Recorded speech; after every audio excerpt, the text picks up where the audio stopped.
ప్రేమ ఇంతటి దారుణానికి ఒడిగట్టిద్దా? ప్రేమ పేరిట వినయ్ చేసింది కరెక్టేనా? బిందు అందమే ఆమె పాలిట శాపమైందా?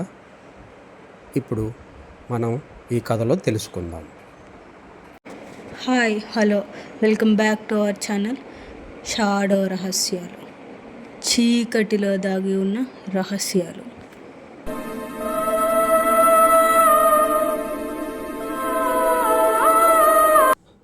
మోహన్ రావు ఇంట్లో పెళ్లి సందడి మొదలైంది. పచ్చటి తోరణాలతో, తాటాకు పందిరితో, బంతిపూలతో అలంకరించిన ద్వారాలు, బంధువుల కోలాహలం, స్నేహితుల తొంటరి చేష్టలు, వీటన్నిటి మధ్య బిందు నవ్వుతూ మెల్లగా మెట్లు దిగుతూ వస్తుంది. బిందు అలా మెట్లు దిగి కిందకి వస్తూ ఉంటే దివి నుంచి భువికి దిగి వస్తున్న దేవకన్యలా కనిపిస్తుంది. ఇంతకీ ఈ హడావడి అంతా దేనికి అనుకుంటున్నారు కదూ? అది బిందు పెళ్లి కోసం జరుగుతున్న సందడి. బిందు చాలా అందగత్తె మరియు తెలివైన పిల్ల. మోహన్ రావు మరియు అన్నపూర్ణల ఏకైక కుమార్తె. మోహన్ రావుకు చాలా వ్యాపారాలు ఉండటం వల్ల ఆస్తిపాస్తులు ఎక్కువగానే ఉన్నాయి. ఆస్తిపాస్తులు ఎక్కువగా ఉండటం వల్ల బంధువులు మరియు స్నేహితులు కూడా ఎక్కువే. అయితే బిందు మోహన్ రావు మరియు అన్నపూర్ణల ఒకటే కూతురు అవటం వల్ల బిందు పుట్టిన తర్వాత మోహన్ రావుకి బాగా కలిసి రావటంతో బిందుని చాలా అల్లారుముద్దుగా అతి గారాబంగా పెంచారు. మోహన్ రావుకి బిందు అంటే విపరీతమైన ప్రేమ. బిందు వివాహం చాలా ఆడంబరంగా ఘనంగా చేయడానికి మోహన్ రావు నిర్ణయించుకున్నాడు. దానితో మోహన్ రావు మరియు అన్నపూర్ణల వేలు విడిచిన చుట్టాలు మరియు బీరకాయ పీసు చుట్టాలు ఎవ్వరిని వదలకుండా అందరి బంధువుల్ని అట్లాగే స్నేహితులని పెళ్ళికి ఆహ్వానించారు. పెళ్ళి మరో 5 రోజులు ఉందనగానే హడావుడి మొదలయ్యింది. బిందు అసలు పేరు హిమబిందు, కానీ అందరూ బిందు అని మాత్రమే పిలుస్తారు. హిమబిందు పేరుకు తగ్గట్లుగానే అందమైన అమ్మాయి. వెన్నెలను మేగడ తాకినట్లు మృదువైన చర్మం, కమలంలా విప్పారిన కళ్ళు, గులాబీ రేకుల వంటి పెదాలు, పాలుకారే చెక్కిళ్ళు, ముత్యాల్లా మెరిసే పలువరస, పొడవైన జుట్టు, ఆమె నడుకలో నాజూకుదనం ఆమె సొంతం. బిందు పెదాలపై చిరునవ్వుతో నవ్వుతూ స్నేహితులతో కలిసి మెట్లపై నుంచి కిందకి దిగుతూ ఉంది. అలా దిగుతూ ఉండగానే పెళ్ళికి ముందుగానే వచ్చిన చుట్టాలందరూ బిందువుని చూసి ఎంత చక్కగా ఉందో, పెళ్ళి కళ ఉట్టి పడుతుంది, చూస్తుంటే నా దిష్టే తగిలేలా ఉంది అని చెప్పి అందరూ పొగుడుతూ బిందువుని ఆట పట్టిస్తున్నారు. అది అలా ఉండగా ఇంటి బయట నుంచి బిందు వాళ్ళమ్మ అమ్మా బిందు ఇటురా అని పిలిచింది. దానితో బిందు ఆ అమ్మా వస్తున్నాను అనుకుంటూ ఇంటి బయటకు వెళ్ళింది. అప్పుడే అందరూ పసుపు కొట్టే కార్యక్రమం మొదలు పెట్టడానికి సిద్ధంగా ఉన్నారు. బిందు రావడంతో ముందు బిందుతో కొబ్బరికాయ కొట్టించి కార్యక్రమం మొదలుపెట్టారు. బిందు అలా కొబ్బరికాయ కొట్టి నెమ్మదిగా నడుస్తూ లోపలికి వెళ్తుండగా కాలికి ఏదో తగిలినట్టు అనిపించింది. తెలియక ఏదో తగిలి ఉంటుందిలే అనుకొని కాలు తుడుచుకొని ఇంకా అలా లోపలికి వెళ్ళిపోయింది. అలా వెళ్ళిన కొంతసేపటికి స్నేహితులందరూ కూర్చొని పూలు గుచ్చుతూ బిందుని కూడా రమ్మని పిలిచారు.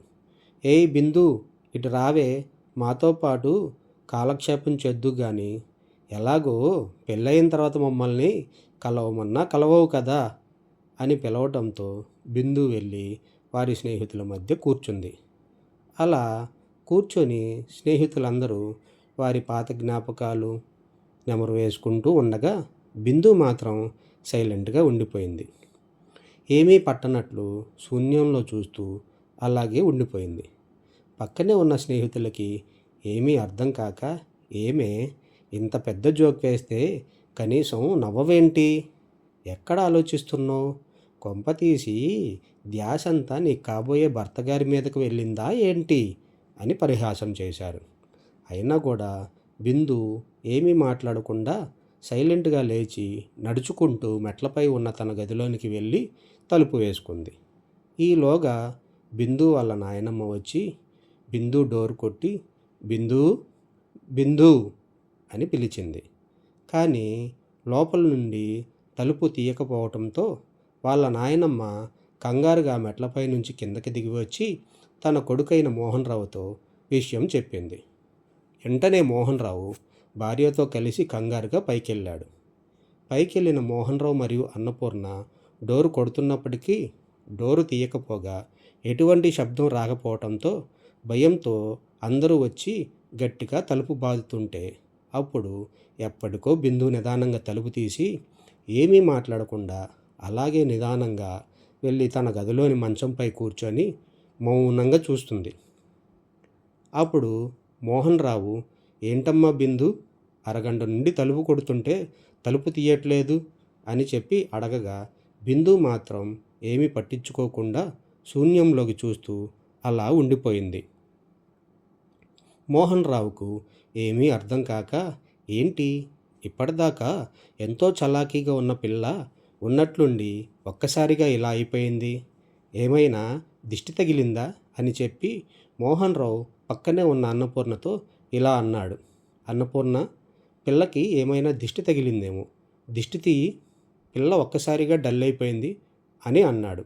దానికి వెంటనే అన్నపూర్ణ సరేనండి అని చెప్పి వెళ్ళి నిమ్మకాయ, ఉప్పు మరియు ఎండుమిరపకాయలు తీసుకొచ్చి దిష్టి తీసి కాసేపు రెస్ట్ తీసుకోమ్మా, తగ్గిపోతుందిలే అని చెప్పి అందరూ రూమ్లోంచి బయటికి వెళ్ళిపోయారు.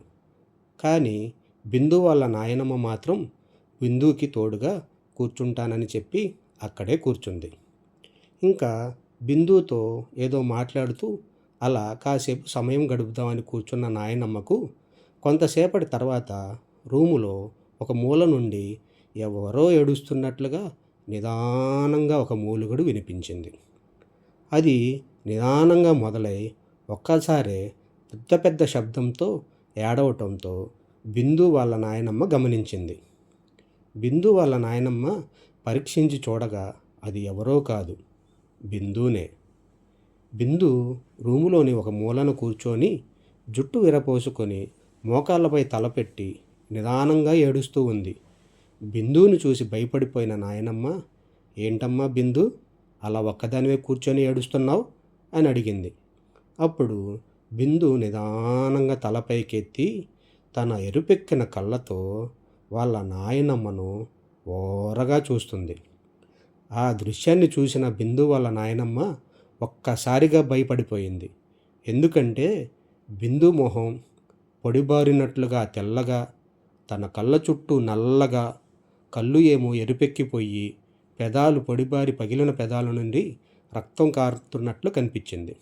బిందు నాయనమ్మ భయంతో అన్నపూర్ణను గట్టిగా పిలవగా అన్నపూర్ణ వచ్చి, ఏమమ్మా బిందు, నీకు పెళ్ళి ఇష్టం లేదా, కొంపతీసి ఎవరినైనా ప్రేమించావా, ఆ విషయం మాకు చెప్పలేక ఏమైనా ఇబ్బంది పడుతున్నావా, అలాంటిది ఏమైనా ఉంటే మాకు చెప్పు, మేము నీ ఇష్టాన్ని ఎప్పుడూ కాదనము, అంతేనా, లేక మమ్మల్ని వదిలి వెళ్తున్నావన్న బాధ ఏమైనా ఉందా, అలాంటిది ఏమైనా ఉంటే చెప్పు, అంతేగాని ఇలా నువ్వు ఒక్కదానివే కూర్చొని బాధపడుకు, నిన్ను ఇలా చూస్తుంటే నేను మీ నాన్న తట్టుకోలేకపోతున్నాం అని చెప్పింది.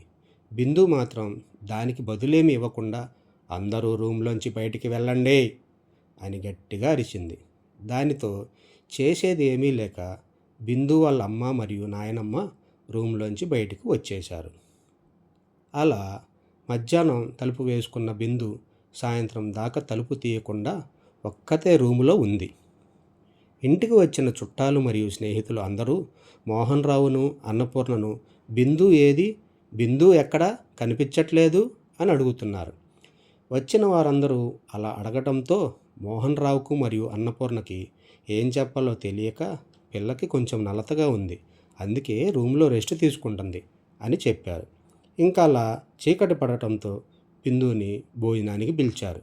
కానీ బిందు భోజనానికి రాను అనటంతో అందరూ గట్టిగా పట్టుబట్టి భోజనానికి తీసుకువచ్చారు. అందరూ భోజనానికి సిద్ధంగా కూర్చొని భోజనం చేస్తూ ఉండగా సడన్గా ఒక గొంతు వినిపించింది. నాకు చికెన్ కావాలి అని. ఎవరా అని తలెత్తి చూడగా అది బిందునే. బిందు అలా అనడంతో ఏమీ అర్థం కాని వాళ్ళ కుటుంబ సభ్యులు షాక్లోకి వెళ్ళారు. వెంటనే ఉలిక్కిపడ్డ నాయనమ్మ పసుపు కొట్టిన తర్వాత పెళ్ళి ఇంట్లో నాన్ వెజ్ తినకూడదు అని చెప్పింది. కానీ దానికి బిందు వినకుండా నాకు నాన్ వెజ్ కావాల్సిందే అని అరిచింది. నాన్ వెజ్ తినకూడదు అని అందరూ గట్టిగా చెప్పడంతో బిందు ఒక్కసారిగా తన ఎదురుగా ఉన్న ప్లేట్ని తీసి నేలకేసి కొట్టింది. ఇదంతా చూస్తూ ఉన్న మోహన్ రావు చుట్టాలకి ఏమీ అర్థం కాక అయోమయంలో పడ్డారు. ఇంకా అలా కోపంతో నడుచుకుంటూ మెట్లపై ఉన్న గదిలోకి వెళ్ళి మళ్ళీ తలుపేసుకుంది. మిగిలిన వారందరూ భోజనం పూర్తి చేసుకొని ఎవరి పనుల్లో వారు పడ్డారు. అలా ఇంటి బయట పని చేసుకుంటున్న ఒక అతనికి డాబాపై ఒక దృశ్యం కనిపించింది. ఎవరో డాబాపై నుంచి పెట్టగోడపై నడుస్తూ పైనుంచి దూకటానికి ప్రయత్నిస్తున్నట్టుగా కనిపించింది. అతను ఒక్కసారిగా భయంతో పరుగులు తీస్తూ లోపలికి వెళ్ళి విషయాన్ని మోహన్ రావుకు చెప్పాడు. అది విన్న మోహన్ రావు కంగారుగా డాబాపైకి పరిగెడుతుండగా చూసి పక్కనే ఉన్న బంధువులు కూడా మోహన్ రావుకు తోడుగా వెళ్ళారు. డాబా పైన దృశ్యాన్ని చూసి ఒక్కసారిగా అందరూ ఉలిక్కిపడ్డారు. బిందు జుట్టు విరబూసుకొని పగిలిన మొహంతో ఒక్కటే డాబా పెట్టగోడపై నడుస్తూ ఉంది.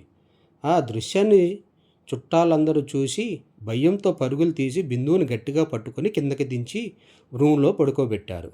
రూములో బిందువుకి తోడుగా బిందు వాళ్ళ అమ్మ మరియు నాయనమ్మ పడుకున్నారు.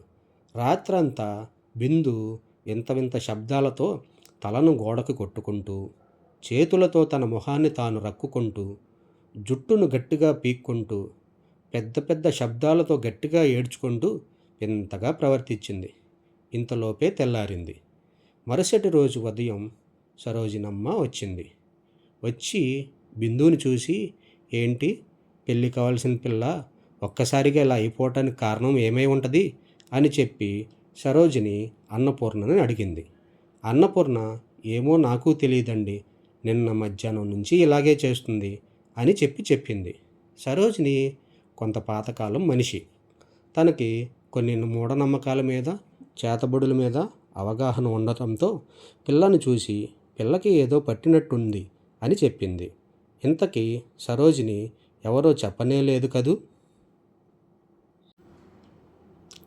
సరోజిని మరెవరో కాదు, అన్నపూర్ణ వాళ్ళ ఇంటి పక్కనుండే ఫ్యామిలీ ఫ్రెండ్. సరోజిని భర్త రైల్వేలో జాబ్ చేస్తూ ఉంటాడు. బిందుకి 12 సంవత్సరాలు ఉన్నప్పుడు ట్రాన్స్ఫర్ మీద వచ్చి బిందు వాళ్ళ ఇంటి పక్కనే అద్దెకు దిగారు. సరోజినికి ఒక కొడుకు ఉన్నాడు. అతని పేరు వినయ్. వినయ్ పేరుకు తగ్గట్లుగానే వినయంగా ఉండేవాడు. వినయ్ బిందు కంటే పెద్దవాడు అవటం వల్ల చదువులోనూ మరియు ఇతర విషయాలలో ఏ డౌట్ ఉన్నా కానీ, ఏ పని కావాలన్నా కానీ వినయ్ హెల్ప్ తీసుకునేది బిందు. చిన్నప్పటి నుంచి ఇంటి పక్కనే ఉండటం వల్ల వినయ్ కూడా బిందుకి ఏం కావాలంటే అది చేసి పెట్టేవాడు. బిందు కూడా అన్నయ్య అన్నయ్య అంటూ చక్కగా కలగొలుపుగా ఉండేది. అది మాత్రమే కాదు, మోహన్ రావు కుటుంబం మరియు సరోజిని కుటుంబం ఒకరికొకరు సహాయం చేసుకుంటూ కలిసిమెలిసి ఒకే కుటుంబంలా జీవించేవాళ్ళు. అయితే ఏదో పట్టినట్లుందని సరోజిని చెప్పినప్పటికీ అన్నపూర్ణమ్మ ఉన్న హడావుడిలో పెద్దగా పట్టించుకోలేదు. కానీ బిందు నాయనమ్మ మాత్రం ఎక్కడో ఒక మూల ఆలోచిస్తూ ఉంది. నిజంగానే నిన్న మధ్యాహ్నం దాకా బాగున్న పిల్ల ఇలా అయిపోయింది. సరోజిని చెప్పినట్లు ఏదో పట్టిందేమో అని ఆలోచిస్తూ బిందు పక్కనే కూర్చుంది. అసలే నాయనమ్మకి చాదస్తం ఎక్కువ. ఇంకా ఎప్పుడైతే సరోజిని చెప్పిందో వెంటనే ఎర్ర నీళ్ళు, నిండుగుండ అన్నంతో ఒకటి పసుపు రంగులో, ఒకటి ఎరుపు రంగులో, ఒకటి తెలుపు రంగులో 3 ముద్దలు చేసి వాటితో పాటు గుడ్లు, నిమ్మకాయ, ఎండుమిరపకాయలు తిప్పేసి దిష్టి తీసి ఇంకా పక్కనే కూర్చుంది. ఇంకా అలా చీకటి పడటంతో భోజనానికి పిలవగా బిందు వద్దు అనడంతో వారు కూడా బిందువుని పెద్దగా ఇబ్బంది పెట్టలేదు. బిందు ఏమీ తినలేదు కదా, కొంచెం పాలైనా తీసుకొద్దామని కిందకు వెళ్ళి పాలు రెడీ చేసుకొని తీసుకొచ్చేసరికి బిందు రక్తం కక్కుకొని నేలపై పడి ఉంది. వెంటనే బిందుని హాస్పిటల్లో జాయిన్ చేశారు. తర్వాత రోజు ఉదయం పెళ్లి దగ్గరకు వచ్చింది. బిందు పరిస్థితి చూస్తే ఇలా ఉంది అని చెప్పి మోహన్ రావు మగ పెళ్లివారికి కబురు చేశాడు. బిందుకి ఆరోగ్య పరిస్థితి ఏమీ బాలేదు. పెళ్ళి కొన్ని రోజులు వాయిదా వేసుకుంటే మంచిదేమో అని చెప్పడంతో వాళ్ళు ఏమైందా అని కంగారుగా బిందువుని చూడటానికి హాస్పిటల్కి వచ్చారు. బిందువుని చూసిన పెళ్ళికొడుకు తల్లి ఒక్కసారిగా షాక్కి గురైంది. బిందు మొహం చూడగా ఏదో దయ్యం పట్టినట్లుగా మొహమంతా తెల్లగా పగిలిపోయి మొహం మీద రక్తం కారుతున్నట్లు, జుట్టు రేగిపోయి పెదాలు చిట్లిపోయి భయంకరంగా కనిపించింది. ఆ పరిస్థితుల్లో బిందువుని చూసి ఏదో తేడాగా ఉందని చెప్పేసి వారు తిరిగి వెళ్ళిపోయారు. అలా 2 రోజులు గడిచిన తర్వాత పెళ్ళికొడుకు తండ్రి మోహన్ రావుకి కాల్ చేసి పెళ్ళి క్యాన్సిల్ చేసుకుందామని చెప్పడంతో మోహన్ రావు మరియు అన్నపూర్ణ ఒక పక్క పెళ్ళి ఆగిపోవడంతో మరో పక్క కూతురు ఇలా అవడంతో వాళ్ళు జీర్ణించుకోలేకపోయారు. అసలు బిందు ఇలా అవటానికి కారణం ఎవరు? దీనంతటికి కారణం మరెవరో కాదు, వినయ్. ఎందుకంటే వినయ్ బిందుని మొదటిసారి ఎప్పుడైతే చూశాడో అప్పటి నుండి బిందుని ప్రేమించడం మొదలుపెట్టాడు. కానీ ఆ విషయం బిందుకి ఎప్పుడూ చెప్పలేదు. వినయ్ బిందుని చాలా ఇష్టపడేవాడు. కానీ బిందు మాత్రం వినయ్ని అన్నయ్య అన్నయ్య అని పిలుస్తూ ఉండేది. అయితే వినయ్కి ఏం చేయాలో తెలియక అలా మౌనంగా ఉండిపోయేవాడు. అలా కొంతకాలం తర్వాత చెప్పడానికి ఎంతో ప్రయత్నించాడు కానీ పరిస్థితులు అనుకూలించలేదు. దానితో చేసేది ఏమీ లేక తనలో తానే కుమిలిపోయాడు. అలా కొన్ని రోజులకి బిందుకి పెళ్లి నిశ్చయం అయ్యిందన్న విషయం తెలిసింది. దానితో ఎంత జీర్ణించుకుందామనుకున్నా వినయ్ జీర్ణించుకోలేకపోయాడు. ఎట్లా అయినా బిందుని తన వశం చేసుకోవాలని నిర్ణయించుకొని ఒక ఘోరాని కలిశాడు. అప్పుడు ఆ ఘోర వశీకరణ విద్య ద్వారా తనని నీ సొంతం చేసుకోవచ్చని చెప్పడంతో దానికి వినయ్ సిద్ధపడ్డాడు. దానికి ఘోర ఒక ఫోటో మరియు కొన్ని డీటెయిల్స్ కావాలని చెప్పడంతో అవన్నీ ఇచ్చి వశీకరణం చేయించి ఇంటికి తిరిగి వెళ్ళాడు వినయ్. అలా కొంతకాలం వేచి చూశాడు. కానీ అది ఫలించలేదు. వినయ్కి ఏమీ అర్థం కాలేదు. అదే విషయాన్ని వెళ్ళి ఘోరాని అడగగా ఘోర ఒక భయంకరమైన నిజాన్ని చెప్పాడు. అది ఏమిటంటే కొన్ని విద్యలు కొన్ని నక్షత్రాలు గల వ్యక్తుల మీద పనిచేయవు, అందుకే ఈ ప్రయోగం విఫలమైంది అని చెప్పాడు. వినయ్కి ఏం చేయాలో పాలుపోక తనకి దక్కంది ఇంకెవరికీ తగ్గకూడదు, ఎలా అయినా సరే తనకే దక్కాలి అన్న ఉద్దేశంతో ఘోరాని నాకు ఎట్లా అయినా తను కావాలి, ఏం చేసైనా సరే తను నాకు దక్కేలాగా చెయ్యి అని గట్టిగా అడగటంతో దీనికి ఘోర వేరే మార్గం ఏమీ లేదు, చేతబడి ఒకటే మనకున్న దారి అని చెప్పడంతో ఒక్కసారి భయపడిపోయాడు వినయ్. ఎందుకంటే వినయ్కి బిందు అంటే ఇష్టమే కానీ చేతబడి అంటేనే ఎంతో భయంగా ఉందని చెప్పడంతో ఘోర మాత్రం చేతబడి వల్ల ఇబ్బంది ఏమీ ఉండదు, తన పెళ్ళి ఆగిపోతుంది, ఆగిపోయిన తర్వాత రివర్స్ ప్రయోగం చేసి నీతో వివాహం జరిగేలాగా నేను చేస్తాను అని చెప్పడంతో ఏమీ చేయలేని అయోమయ స్థితిలో బిందు మీద ఉన్న పిచ్చి ప్రేమతో తప్పక ఒప్పుకున్నాడు. దానితో ఆ ఘోర బిందు వాడే దుస్తులు, బిందు అడుగు పెట్టిన తర్వాత కాలు కింద మట్టి, బిందు వాడిపడేసిన చెప్పులు, జుట్టు అలా కొన్ని బిందుకు సంబంధించిన వస్తువులు తెమ్మని చెప్పాడు. వినయ్ భయంతోనే వెనుదిరిగి అతి కష్టం మీద ఘోర అడిగిన వస్తువులన్నీ సేకరించి తీసుకెళ్లి ఘోరాకి ఇవ్వగా ఆ ఘోర బిందుపై చేతబడి ప్రయోగం చేశాడు. అలా చేసినప్పటి నుండి బిందులో వస్తున్న మార్పులకి వినయ్ భయపడిపోయాడు. కట్ చేస్తే ఇప్పుడు బిందు హాస్పిటల్లో ఉంది. అయితే పెళ్ళి ఆగిపోవటంతో వినయ్కి ఒక పక్క ఆనందంగా ఉన్నప్పటికీ మరో పక్క బిందు పరిస్థితి చూసి తట్టుకోలేక భయంతో వెంటనే ఘోరాన్ని కలిశాడు. బిందు రోజురోజుకి మానసికంగానూ శారీరకంగానూ మరీ భయంకరంగా తయారవుతుంది. వద్దు, ఇంకా ఆపేయమని చెప్పడంతో ఘోర వెంటనే ఆపటానికి అవదు. ఇంకా 2 రోజుల్లో పెళ్ళి ఉంది కదా, పెళ్లి ముహూర్తానికి పెళ్లి తప్పించి అప్పుడు దీనికి విరుగుడు చేద్దాం అని చెప్పడంతో వినయ్ పెళ్ళి ఆగిపోయింది, ఇంక నీ ప్రయోగాలు ఆపి దీనికి విరుగుడు ప్రయోగం చేసి నా బిందుని మళ్ళీ పూర్వవైభవం వచ్చేలాగా చూడు అని చెప్పడంతో ఘోర ఆశ్చర్యానికి గురయ్యాడు. ఎందుకంటే చేసే ప్రయోగం పూర్తి కాకుండానే మధ్యలో ఆపేస్తే ప్రయోగం బెడిసి కొట్టే అవకాశం ఉంది. దానివల్ల ఘోర కూడా ప్రాణాలు కోల్పోయే అవకాశం ఉంది. అందుకే ఘోర భయపడి సరే అని చెప్పి వినయ్ని ముందు అక్కడి నుండి పంపించేశాడు. వినయ్ ఇంటికి వెళ్ళిన తర్వాత కొంతకాలం ఎదురు చూశాడు. కానీ బిందులో ఏ మార్పు రాకపోగా బిందు పరిస్థితి ఇంకా భయంకరంగా తయారైంది. అప్పుడు వినయ్ మళ్ళీ వెళ్ళి ఘోరాన్ని కలిసి నిలదీయగా అప్పుడు ఘోర, నన్ను క్షమించు బాబు, ఆ పిల్లపై విరుగుడు ప్రయోగం పనిచేయట్లేదు. పిల్లని కాపాడటం ఎవరి వల్ల కాదు, ఆఖరికి ఆ దేవుడి వల్ల కూడా కాదు, నేనేం చేయలేను అని చెప్పి చేతులెత్తేశాడు. దానితో వినయ్ ఒక్కసారిగా బరువెక్కిన గుండెతో కుప్పకూలిపోయాడు. భూమి బద్దలైనంత పని అయింది. ఇంకా దానితో వినయ్ చేసేది ఏమీ లేక తనలో తాను బాధపడుతూ, ఏంటి నేను ఇంత దారుణానికి ఒడిగట్టాను, నాకు తనపై ఉన్న ప్రేమ ఇంత దాకా తీసుకొచ్చిందా, తనని ప్రేమతో నా వశం చేసుకుందామనుకుంటే తీరా నా చేతులతో చంపుకునేదాకా తీసుకొచ్చాను. ఇంకా ఏం చెయ్యాలో తెలియక తనలో తానే పశ్చాత్తాపపడుతూ బిగ్గరగా ఏడవసాగాడు. ఇంకా చేసేది ఏమీ లేక బిందు ఇలా అయిపోవడానికి కారణం తానే అని తెలుసుకొని బిందుకి సేవలు చేసుకుంటూ బతికేయాలని నిర్ణయించుకొని హాస్పిటల్కి తిరుగు ప్రయాణం పట్టాడు. అలా బిందుకి సేవలు చేసుకుంటూ తనతోనే కాలం గడుపుతూ ఉన్నాడు. కొంతకాలానికి బిందు మరణించింది.